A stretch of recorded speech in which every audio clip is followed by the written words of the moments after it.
Chapter 33 The Crown of Strahd's Queen. Again there was a tap, tap, tap. Navarra opened her eyes. She was in her room, in her bed. Had she slept? She sat up and felt dizzy. She was about to lie down again when the tapping continued. It was coming from one of the windows in the lounge. She got out of bed, still wearing her blue dress from yesterday, and peeked through the curtain. The sun was just rising, and a raven was pecking at the glass. A raven! Navarra opened the window. The raven flew in and transformed into Elvir Martikov. "Ah," he said, relieved. "I've been out there all night." "Elvir!" Navarra hugged him. She put her ear to his chest and heard his beating heart. "Navarra," he said. His body was stiff, and he patted her shoulder. "Are you okay? Is anyone here or listening?" "I don't think so. I'm here alone." Elvir nodded. Then, with Navarra still clinging to him, he reached into his pocket and pulled out a shaving mirror. After glancing at it, he stowed the mirror away and said, "Your friends send you greetings. They're planning ways to get you out. I would help you now if I could, if it wasn't for the necklace you're wearing." "Finally," Navarra thought to herself. She needed to get out. "I have an idea," she said. "Strahd is planning to leave the castle today. It's my only chance. Can the others fly here?" Yes, but Navarra." "I can meet them on top of the North Tower. Could you tell them to meet me at the North Tower?" "I'll tell them, but Navarra." "How soon can they get here? They'll have to come as soon as Strahd leaves, you see." "I'm sure they can get here soon, but Navarra, you can let go of me now." "Oh, right." Navarra had forgotten she was still hugging him. She stepped back and noticed the drawing on the table. She quickly turned the nude portrait over, then remembered how sore her neck was. She covered the bite marks with her hair, but Elvir's troubled expression told her that she had not been quick enough to hide anything. "Don't tell anyone," she said quietly, her eyes wide, desperate. Elvir nodded. "We'll get you out of here, Navarra. Don't worry." A small hope sparked within her. She was going to be okay. Elvir continued. "The others also wanted to ask you for a favor." Navarra listened as Elvir told her about the talisman and the dragon skull. He also mentioned that Were-Raven spies had discovered that Strahd's tome was locked in a treasury somewhere in the castle. "If you could find the treasury, that would be very helpful. Of course, the others wanted me to tell you that the skull is much more important. They just need to know where it's kept. Then they can hopefully take it when they come here. I know it's a lot to ask, and if you're not up for it, that's okay." All the hope she had felt a moment ago dissolved in an instant. If her friends tried to infiltrate the castle, they would be caught. Navarra knew it. If they needed the skull and the tome, she was the only one who might stand a chance of stealing them. And she knew what it would cost her. "I can do it," she said. "Good. I'll tell them. When should they come to the tower?" Navarra thought. She would need time to find out where these things were, which meant she'd needed to convince Strahd to stay at Ravenloft for another day. "Tell them to come at midnight," she said. Elvir wished her luck and left out the window. Navarra watched him fly away, then opened her journal. She turned it over and looked at the drawing she had made the day before. There sat Strahd with the bearing and physique of an immortal god, like Torm the Invincible, Lord of War. And there was Navarra kneeling beside him, like Sune the Resplendent, doting on her lover. Navarra flipped the page to a portrait of Gostomir. Her eyes welled with tears, but she refused to cry. She could not afford it now. "I'm sorry, Gostomir," she whispered. "I'm so sorry for what I'm about to do." Then she closed the book. "You can do this, Navarra. she told herself. Be real, no pretending. She took a few deep breaths. Good morning, Strahd, Navarra said through the ruby pendant. Good morning, my love, Strahd replied in her mind. I thought today we could play a game, she said. You know I cannot stay today. There are people going about thinking I am dead because the sun is up. I must be going to the Amber Temple. I know, but I want you. There was a pause. Then Strahd said, Come to my bedroom. We need to play a game first. Let us pretend all day that the dark powers are keeping us apart. Let us pretend that we can't see or talk to each other, and we have to wait until evening to finally be together. Spend the day with your other consorts. But when you are with them, just remember, they are not Navarra. They are not alive as I am. They do not have the lifeblood I do. And most of all, their sweet words in your ears will never be as true as mine. There was another pause. Navarra, please come to me now. That's not the game. You do like games, don't you? What are you up to? He asked playfully. I'm making things fun. We can meet in an hour. No, not until evening, she said, putting a bounce in her words. I cannot bear to be parted from you for that long. The afternoon, then. Do not torment me so. We have to wait. We can meet at noon, but no later. All right, noon it is. Goodbye for now. We can at least converse with one another in the meantime. Strahd, we mustn't. It's part of the game. Farewell. I will see you at noon. Navarra hoped she could accomplish all she needed to do in one morning. First things first. She took her stolen lizard's tail and cast a spell of disguise. She transformed into Strahd. Here we go, she thought, and headed to the attic. When the witch saw Navarra, she cowered and asked what service she could do to please her lord. I need health potions. I also need pixie dust for a fairy door spell, and your strongest brew of giant strength, Navarra said in her best Strahd voice. The witch bowed low. She rummaged through a few vials on a shelf, then handed Navarra one health potion and one vial of glittery powder. When the witch confessed that she did not have a strength potion, Navarra yelled, as Strahd would have done. She had the witch on her knees begging for her life and promising to have a potion of giant strength ready by evening. Navarra left the room, happy that errand had not taken too long, then transformed back into herself. Now she needed to find the treasury. But where might it be? In the dungeons, perhaps? Navarra, Strahd said in her mind. I could come to your room now. You're cheating, Navarra said back to him. But while you're listening, what's your favorite color? Red? Black, he said. I should have guessed. But remember the game. This is the last time I'm going to talk with you until noon. Goodbye. Navarra. Navarra? I know you can hear me. But she ignored him as she walked down the main floor. Eventually he went quiet.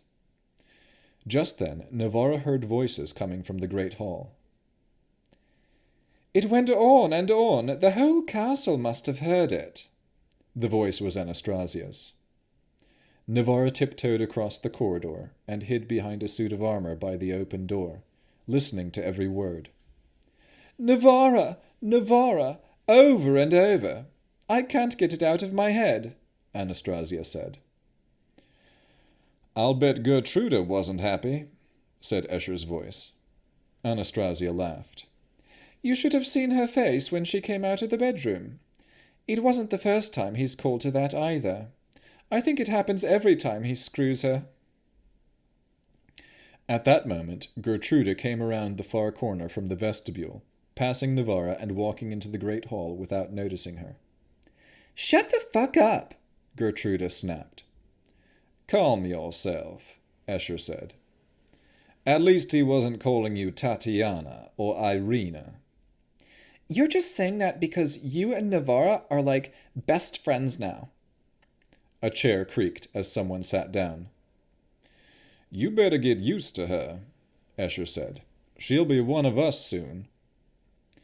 That's just it, Gertruda said. Why hasn't he turned her yet? And he never says our names in bed anymore. Never.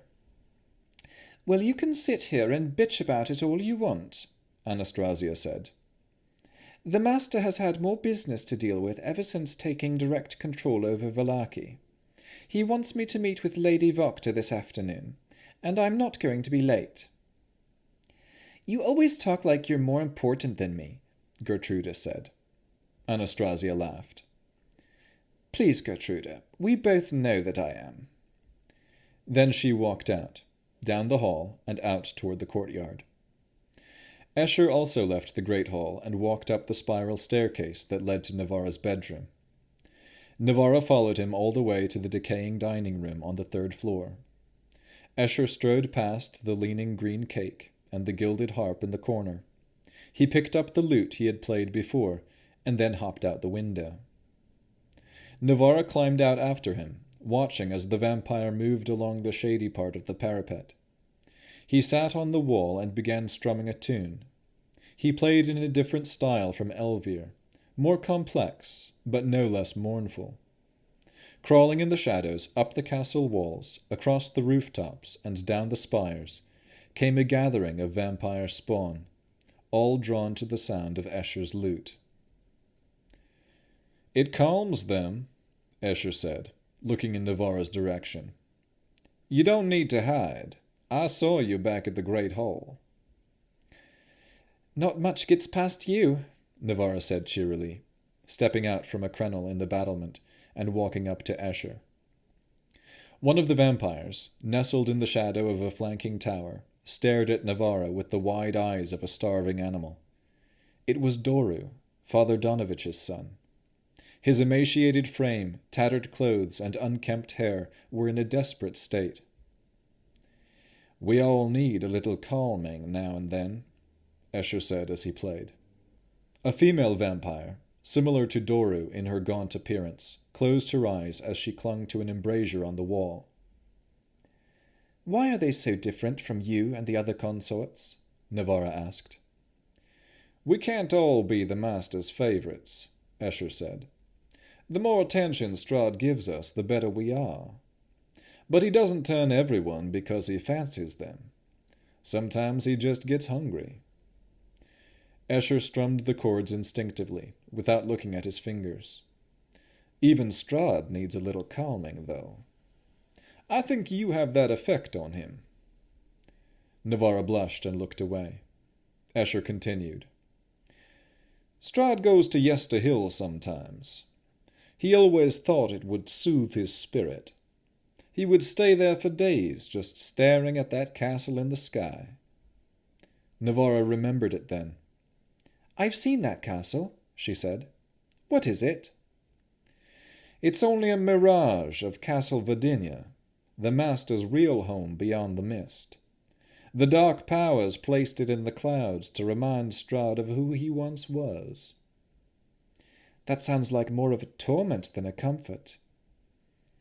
Escher gave a nod and continued to play. She looked at him with sympathetic eyes. Escher?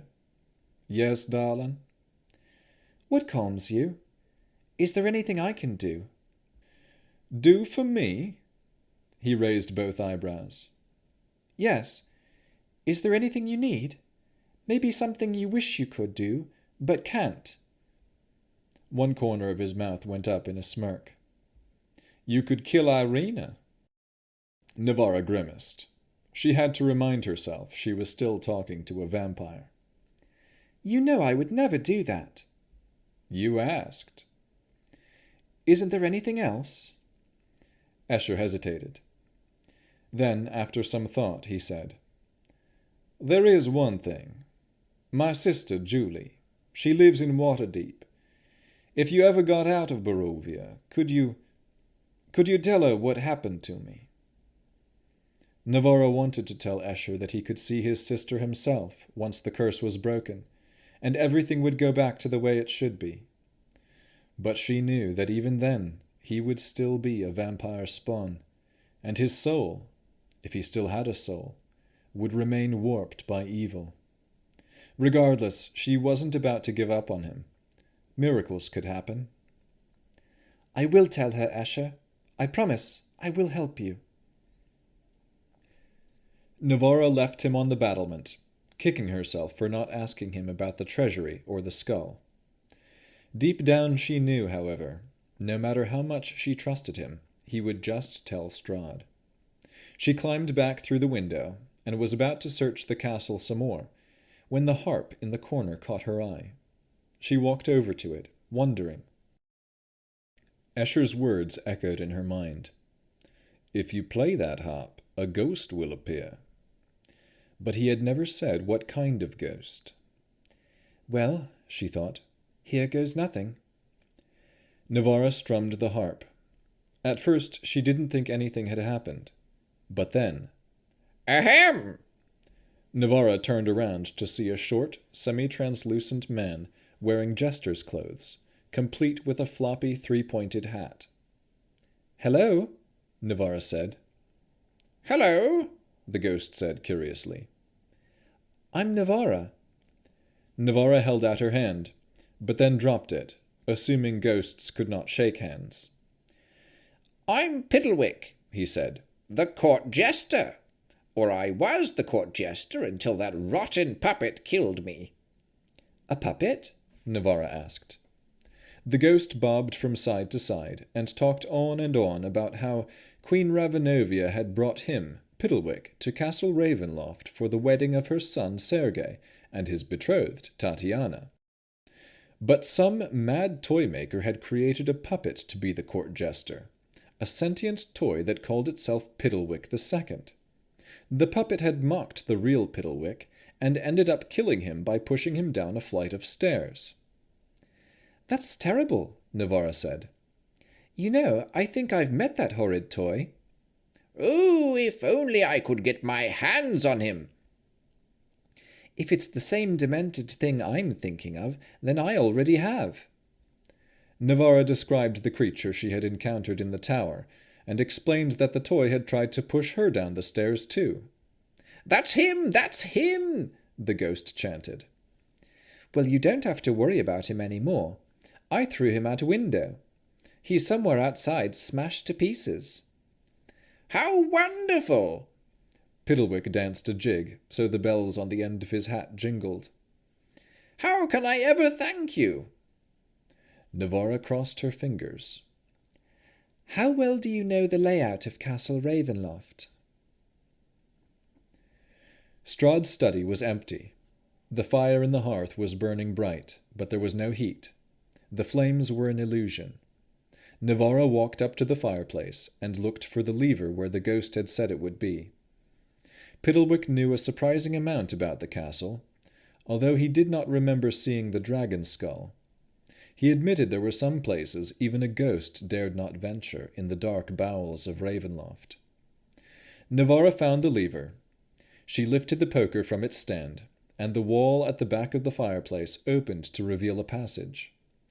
Piddlewick did not know the exact location of the treasury, nor what she might find behind the fireplace, but he had wished her the best of luck.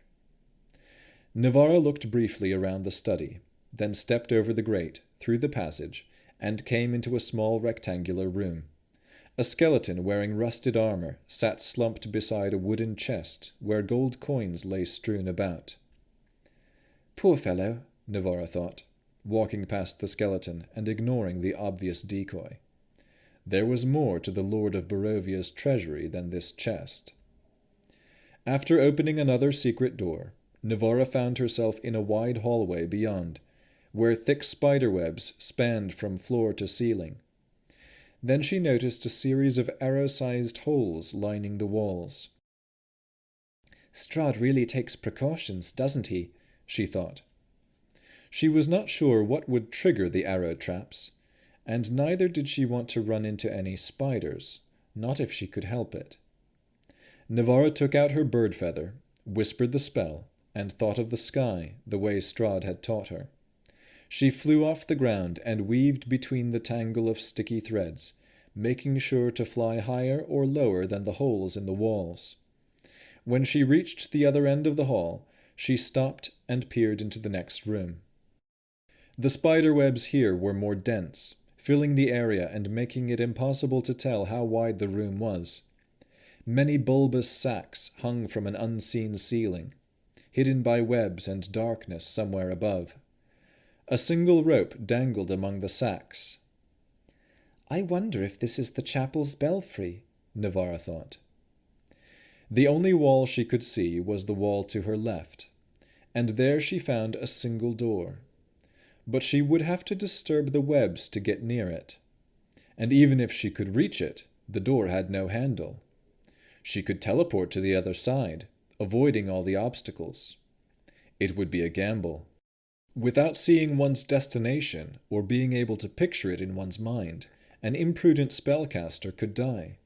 She might teleport into a wall or end up occupying the space of any number of objects. Or worse, she could teleport into a person, killing herself and the innocent stranger.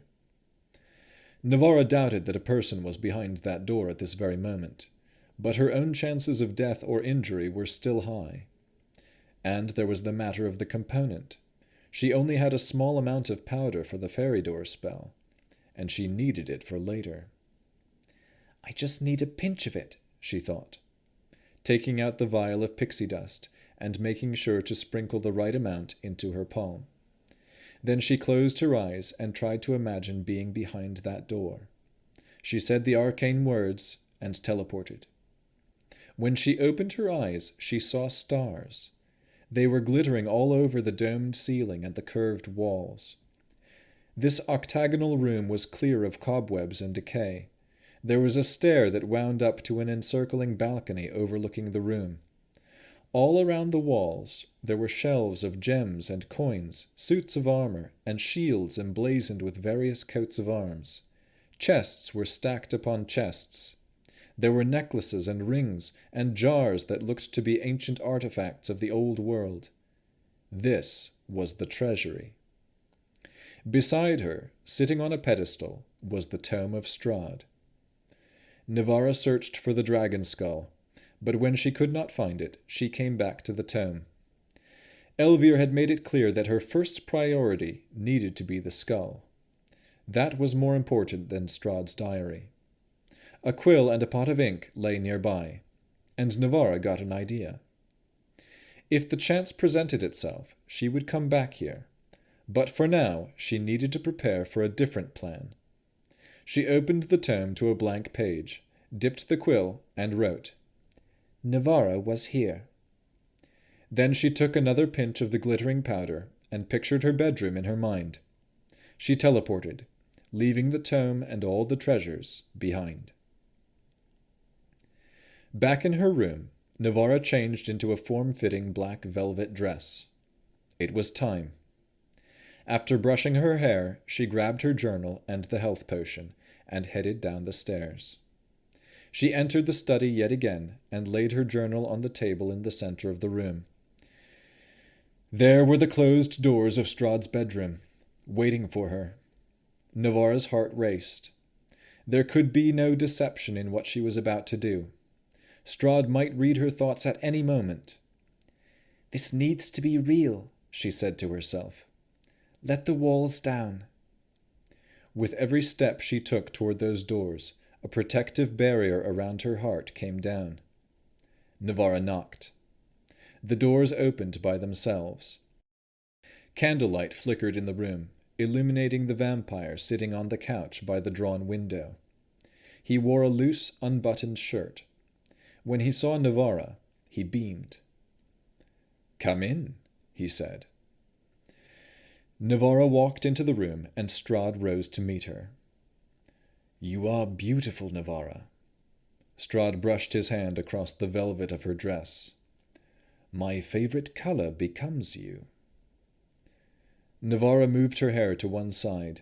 tilting her exposed neck toward him. No. He touched the bite marks. You lost too much blood yesterday. Navarra was surprised. Wasn't this what he wanted most? We can do other things, he said, his hands running along the curves of her hips. I'd like that, she said, looking into his eyes. They were brown today, and his skin was warm to the touch. Navarra knew he was using magic to make her feel more at ease. Strahd kissed her cheek and whispered, Do you desire me? I do, she whispered back. Then you shall have me. Gently but firmly he pulled her sleeves until the gown slipped from her shoulders and fell around her ankles. There she stood, naked before him. Her heart pounded, but fear was indistinguishable from excitement. A chill shot up her spine, whether from a draught through the old castle or from the vampire's icy gaze she could not tell. Strahd circled her, surveying every inch of her body with the poise of an artist admiring a masterpiece. Then, in a moment, Strahd enveloped her in his arms. He swept Navarra off her feet and lifted her onto the bed. They kissed. Though she was not charmed, all inhibitions fell away as their bodies intertwined, and she gave herself to the pleasure of the moment. Navarra rested in Strahd's embrace, her long hair draped across him like a satin sheet. They were both breathing heavily, and Navarra's body was still flushed from the thrill. She felt the rising and falling of his chest, but heard no heartbeat. Her own heart was being torn in two. Though part of her wanted nothing more than to keep basking in the afterglow, cradled in Strahd's arms, a knot of shame and guilt was sinking in the pit of her stomach. How had it come to this? She remembered her friends. She remembered Gostamir. No, no, she could not think about him now, or she might lose what little presence of mind she had left.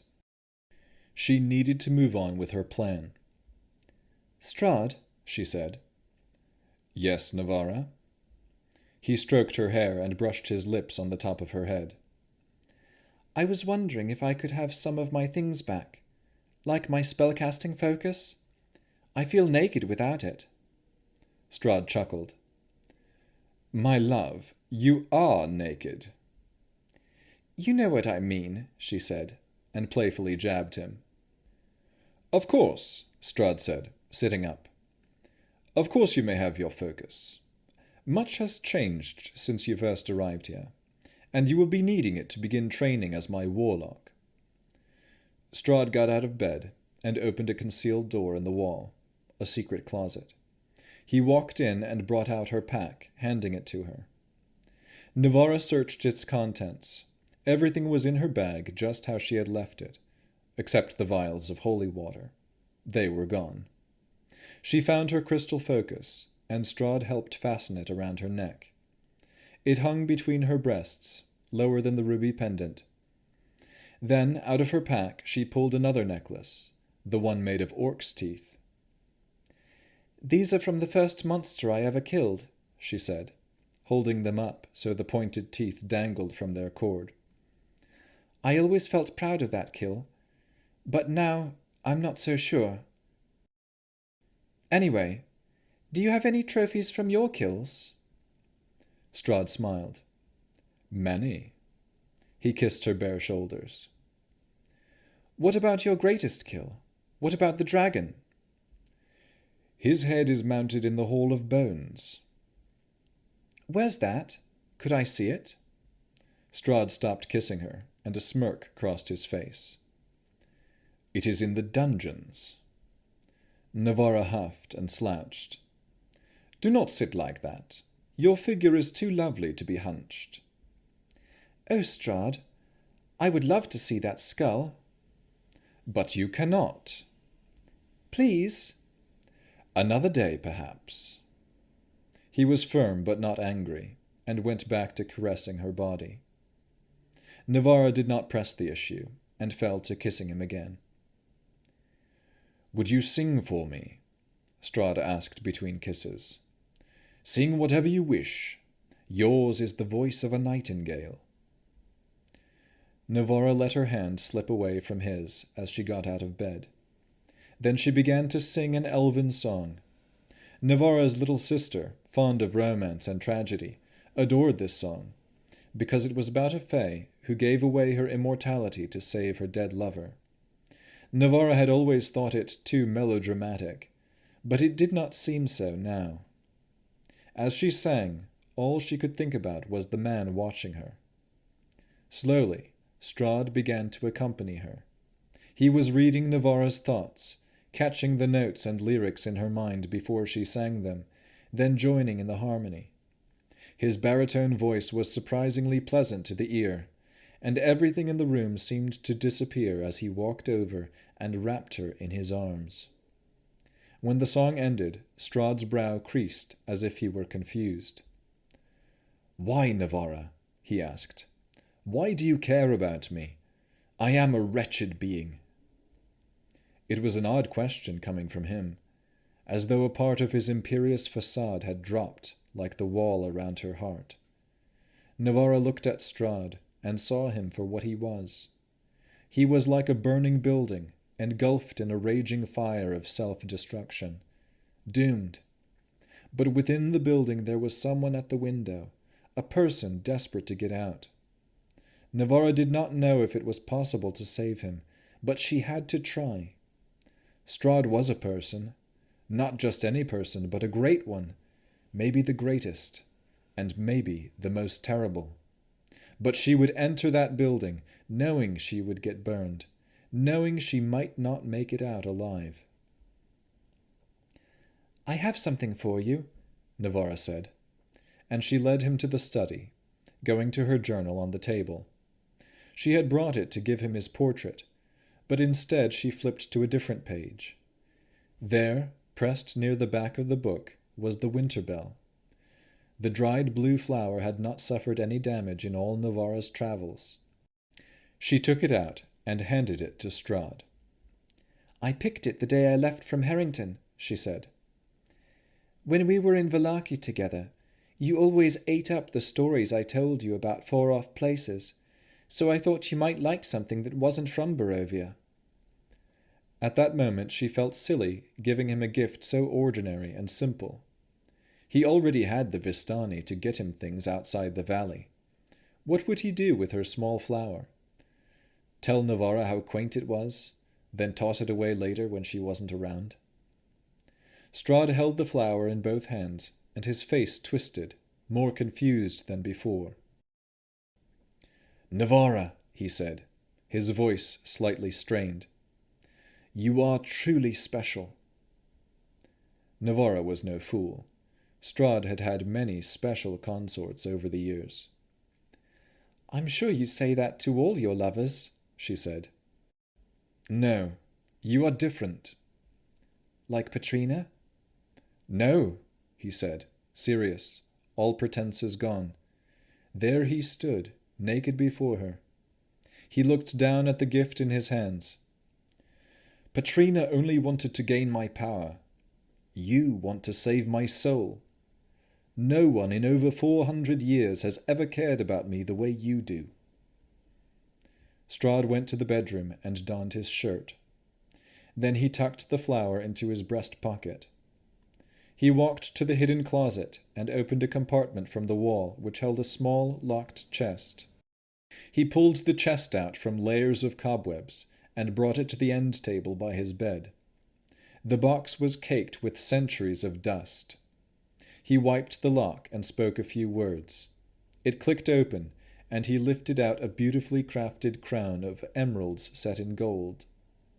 The crown sparkled in the candlelight, as though no time had passed since it was locked away. "This was my mother's," Strahd said. "Queen Ravenovia's. I want you to have it." Then he set the crown on Navarra's head, then stepped back to admire her. Navarra tried to swallow the lump in her throat. "Oh, me," she managed to say. Strahd had given his consorts many things. Navarra had seen the jewels around Anastasia's neck and the rings on Escher's fingers. But this, how could she accept this? "Are you sure?" Navarra asked, keeping her voice even while still feeling the lump. "You don't want to save this for someone else?" "It belongs to you." Strahd embraced her. They kissed, and the rest of the day passed around them. Strahd ordered Cyrus to bring up food for Navarra, and he showed her a few of his necromancy books in the study, explaining some of the things she would learn under his tutelage. They talked about magic and traveling and their favorite places they had been. They even played a few games of chess in the study. Navarra lost each time, smacking the pieces to the floor and then folding her arms in defeat. Strahd let out a good-natured laugh at this, something Navarra did not think he could do. She had always assumed his laughs were either menacing, cynical, or cruel. Strahd reassured her not to feel bad losing to him. Everyone did. But he promised that he would teach her the art of strategy. Navarra and Strahd sat together on the couch by the study's heatless fire. "You should smile like that more often," Navarra said, touching his lips. Strahd cocked an eyebrow, then wrinkled his nose and gave her a ridiculous wide-fanged grin. Navarra laughed. Strahd closed his lips and returned to his usual smirk. "You see," he said, "no one would want to see that." "I would," Navarra said, smiling. Then she looked to the window in the bedroom, and her smile faded. The light had long since disappeared from behind the curtain. Midnight must be approaching. "I went exploring this morning," Navarra said, not looking Strahd in the eyes. "I found your tome." Strahd, whose body had been relaxed, stiffened beside her. "What?" he asked. "I found your tome in the treasury. I must say, you really do put a person through quite an ordeal to get in there. But don't worry. Your book is still there. You can see for yourself. And I like the stars on the ceiling." Strahd relaxed again and stroked Navarra's chin with his thumb. "Navarra, Navarra, you clever girl. You really are the match for me. You know, my treasury is really a Daren's instant fortress. If I want to, I can say the magic word and have the entire thing shrink down to a small cube to fit in my pocket. And the abjurations I placed on that room would have struck you quite dead had you not been wearing this." He flicked the ruby around her neck. "Trust is hard to come by, but you have proven yourself. I think that deserves a trip to the Hall of Bones." Strahd pointed at the dragon skull hanging on the wall of an enormous chamber. "There he is," Strahd said. Navarra had walked with him down several flights of stairs and navigated through a maze of passages, even coming across Rahadin, who was working at a desk in one of the underground rooms. The dungeons were vast, but Navarra tried to keep in mind the path they had taken. Here in the Hall of Bones, the walls, the columns, and the arched ceiling were all covered in something that looked like a bas-relief in pale yellow hue. Were it not for the hall's inauspicious name, Navarra might have thought it was a veneer of ivory, but she quickly realized the strange color and texture was that of bones, human bones, and elven bones. "I sometimes call this place the Hall of Enemies," Strahd said, opening his arms. There was a table and chairs erected in the center of the room. From a distance, one might think it was an ornately carved dining table, but it was the same color as the walls. "Everything but the floor is made from the remains of my conquered foes," Strahd said. "If I had a castle," Navarra stated, "I would have a hall of friends, and they wouldn't be dead. They could come and go as they please." "You want a friend?" Strahd cast a spell, and a group of bones rattled together to form a skeleton. The skeleton bowed to Navarra, then danced around her, kicking up its heels. Now, Strahd said, I shall tell you the story of how I slew the mighty beast. Navarra listened as Strahd recounted his tale. He even let her hold his sword, the very weapon that had killed the silver dragon. When Strahd escorted her back upstairs and they entered the study, he held Navarra's hands and said, I know you have been delaying me, but now it really is time for me to go. Navarra's brow creased. She looked around at the books and at the fireplace, trying in vain to think of what to do. Time was running out. If he left now, then Strahd would be lost forever. But if he stayed, then so might she. Navarra's eyes fixed on the vampire. Please don't leave. Can't you forget about Henry? Leave him be and forget about hate. I know you want to help me, but we can work on my soul another day. That day might never come. Navarra knew it. And how many more people would suffer so that one sinner might have a chance at redemption? Navarra hugged Strahd and held him tight. Once he was gone, it would end. She could never be with him again after this. She pressed her cheek to his chest. I'm scared, she said. Do not be frightened, he stroked her hair. Nothing can harm you now that you are with me. But his words only made her feel worse. She looked up at the portrait of Tatiana, the portrait of Irina. That innocent soul needed her help, along with Henry and Rowan. There was a whole valley trapped in the Shadowfell that needed her help, and there was one man trapped in the Feywild, and he was waiting for her. Drawing on every bit of determination within her, Navarra let go of Strahd. I will be back, he said, then kissed her and walked to the door. Before he left, he added, Stay in my room tonight, and every night after that. Then he was gone. Navarra collapsed on the couch and broke into a fit of sobbing. She didn't know how long she cried, but when someone came into the study, Navarra wiped the tears away. It was the witch. The old crone held out a vial and told Navarra she had Strahd's potion ready for him. Navarra convinced the witch to leave it with her. When the crone left, Navarra sat back down, holding the potion of giant strength. She pulled out the health potion from a small pocket in the black dress she wore. She had assumed she would need it, but Strahd had not bidden her. Navarra looked down and saw one of the chess pieces lying on the floor by her feet.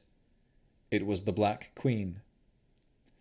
Tears streamed down Navarra's cheeks as she cried once again.